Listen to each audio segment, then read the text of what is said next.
Sa bawat baha, tanong ay paulit-ulit. Nasaan ang pondong dapat ay nasulit? Ilang bilyon nang lumipas sa papel, ngunit ang kalsada'y ilog pa ring tunay.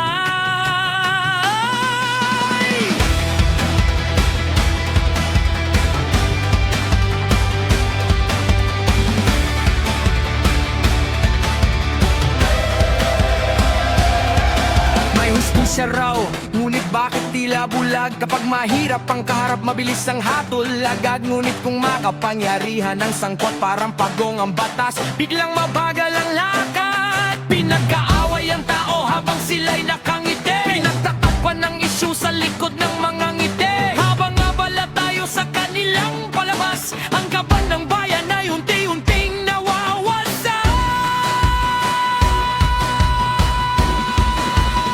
Hindi kami tupana, basta susunod.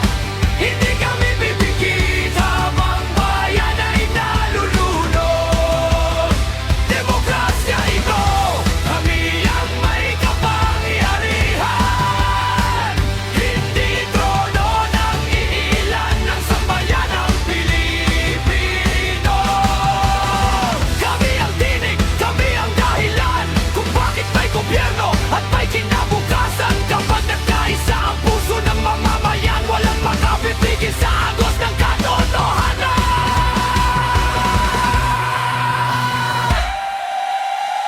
May mga nagahari gamit ang gutom at takot. Alam nilang mahirap lumaban kung sikmuray kumakalam. Absent ngayon, bukas walang maihahain. Kaya tahimik na lang kahit mali ang nakikita natin sa ibang bayan. May panahon para tumindig dahil sapat ang sahod upang mabuhay ng marangal.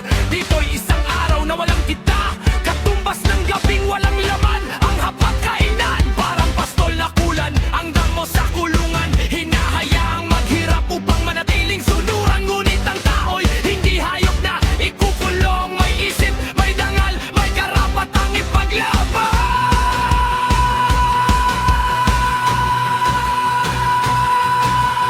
Hindi ka kalaban kung iba ang iyong kulay, hindi ka kaaway kung iba ang iyong pinaniniwalaan. Ang tunay na laban ay laban sa katiwalian, sa sistemang kumakain sa kinabukasan. Hindi paghihiganti ang